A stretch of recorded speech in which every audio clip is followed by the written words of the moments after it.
Irresponsible unemployment data. Let's have a look. Hello everyone, Florian.heise here and welcome to another episode of HeiseSays. I have my stein of coffee and I thought we'd have a look at this analysis from abcnews.com.au by David Taylor. In it, the discussions, among other things, of the unemployment data published by the ABS. Now, the unemployment rate, if we have a look, has shot up to over, 6.2% or 7.2%, sorry. Now, when I started talking about this and talking about economics, viewers were mentioning another source of unemployment data which I was not familiar with, another methodology. Understandably, people will just jump on the headline of the news, that's all you have time to look into, and you just accept that. But when you peel the veneer back and see other methodologies and other approaches, you start to become a little skeptical of it. And here we have the Roy Morgan employment estimates, and we'll go here to the unemployment and underemployment estimates. Now, they use a different methodology to the ABS and they receive a different outcome. If we scroll right down here, they have the unemployment rate at 14.8%.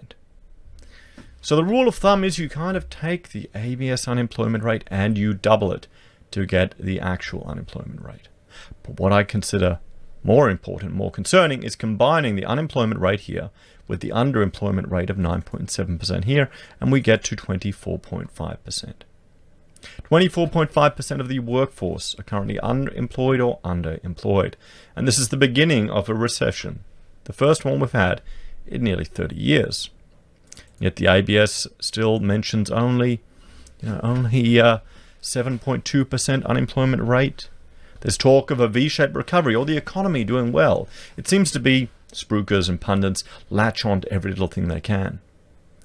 We've got here, this is the chart from the RBA looking at wage growth. I can't imagine wage growth is going to grow strong at all with the unemployment rate at the rate that it is. What do you think? So let's have a look at this. And this is, we also now have the Victoria lockdown. And it won't hold the economy that's being held hostage by a pandemic. And it essentially is. The economy is completely shut down. Is this the bubble that's burst in an already troubled economy? Depending on what sector or area you were in, you may have felt a recession for some time. We've got huge amounts of debt here in Australia, just consumer debt, home loan debt. And it all flows in, it all has effect. So, the fate of the economy, at least as far as the eye can see, has been resting on how well the authorities can control the spread of the coronavirus. The spike in Victorian infection rates and the closure of the New South Wales-Victorian border will do obvious damage to Australia's economic growth. After all, the two states contribute more than 40% of total economic growth. 40%. Because the total economic impact is impossible to forecast right now, because there are too many variables and moving parts, but it's sufficient to say that if there's a Melbourne-wide economic shutdown, the economic shock will be felt across the nation. So here's relative output performance on a year earlier. Well, there you go. Everyone's doing bad except the NT. The risk of a second wave is not just about things shutting down, it's actually the impact on consumer and business confidence. Grattan Institute CEO Danielle Wood says. And if we bring up here, we'll look at consumer confidence. It's tanked, it's jumped up recently. Business confidence, everyone, and conditions. Terrible. Depends on what sector you're in.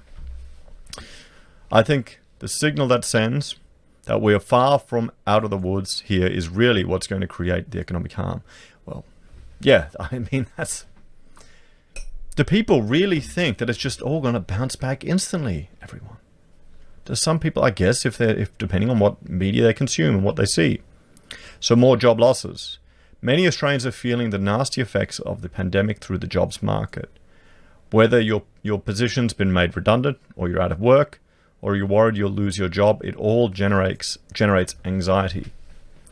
Warren Hogan, who has spent time as an economist in the Federal Treasury, believes the situation is worse than the figures show.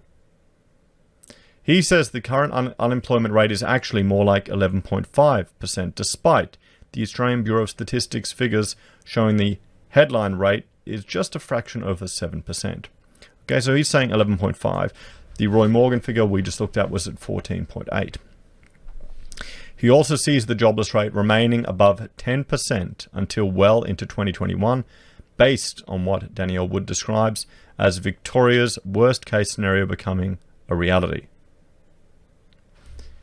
In a highly unusual move, The Economist has taken a swipe at the ABS, labelling its current reporting of the unemployment rate borderline socially irresponsible because it significantly understates the harsh reality faced by many Australians. Well, this is just the methodology that they've used. They've had it too good for too long. I think it's borderline socially irresponsible for the Bureau of Statistics to draw attention to the published unemployment rate as the key indicator of the state of the labour market, Mr. Hogan says. It doesn't depict what's going on in the labour market, and this is where a very deep tension lies at the heart of Australia's coronavirus economic recovery, more or less on the government. Treasurer Josh Frydenberg was asked point blank on Monday by Nine's Chris Ullman if more domestic border closures would lead to more job losses. Well, come on, isn't that's a ludicrous question? Of course it is. He said they would, but he also wasn't prepared to offer up any new forecasts on the unemployment rate or economic growth. Of course not. How could he? How could he? It's a bit unrealistic. That, he says, will have to wait until July 23rd. Well, everyone mark that down on your calendars. Warren Hogan believes that's a mistake. It's not a mistake to hold back on releasing forecasts. That's quite sensible. But what concerns Professor Hogan is the decisions the government is making in relation to JobKeeper and JobSeeker will be inaccurate. That is because the economic landscape is constantly changing. He argues Treasury would be better off managing any changes to worker support packages after the recent spike in cases stabilised. And the September economic cliff. This is what everyone is bringing up and what we're all worried about. An obvious response to this is, why should it matter when Treasury announces what is being seen as an inevitable extension or tweaking of the wage subsidies? It's generally accepted among economists that borrowers, businesses, workers, and the unemployed will need extra help after September to assist with paying bills. It's often argued the job seeker payment should land somewhere between what is now and the old rate, while JobKeeper should be extended until at least the end of the year. There's no practical short-term constraint on what the government can afford. It can spend as much as it likes within the realms of what's deemed as fiscally responsible. I mean, that's forgetting the fact that future generations will have to bear that burden one way or another. One way or another. But there's a separate argument to be made that neither JobKeeper nor JobSeeker should be extended much beyond September. Kicking the can down the road. Exactly. This argument is obviously controversial, and for good reason. Lives and livelihoods are at stake. There is, however, logic to it. Economists say the only truly effective way to bring down the unemployment rate or underemployment rate, which some argue is actually up to just under 20%, and, well, we're looking at 24.5%, others argue, is to allow the economy to grow. A self-sustaining economic recovery can't kick in, says Professor Hogan, until its support structures have been removed. You need to allow for the creative destruction in the market to take place, to clear the overgrowth, to allow new shoots to emerge in the economy. Think of someone with a cast around a broken leg. There's no hope of them returning until the cast is off and they've been through some rehabilitation. There's no self-sustaining recovery in sight right now, and we won't get a self-sustaining recovery without removing those supports, Professor Hogan says. So the economy is currently being held hostage. There are no right answers here. It's almost inhumane to take away wage subsidies in September when many simply wouldn't be able to put food on the table without them. But here's a chart from the Grattan Institute which demonstrates how long unemployment can stay elevated when an economy can't break free from the grip of an economic downturn. So, there you go. And you can see right there. The Great Depression, unemployment took 5 years to rise to 15.5% and 9 years to recover. The 80s recession, 6.3. The 90s recession, 7.6. The GFC, well, it wasn't really a recession, 1.5. So we're looking at this. I mean, there's no political will, I guarantee you, there's no political will to allow the market to self-correct. You can see here, I mean, tough times are considered inhumane. Expecting people to have their own financial reserves to weather these storms is no longer part of our culture. Having a emergency reserve, it makes you weird. Now, it makes you weird. We can just put it all on Afterpay, everyone. Can you put a emergency reserve on Afterpay? There really is little option but to extend the wage subsidies. Well, no, there are options to do other, but there's no political will to allow it.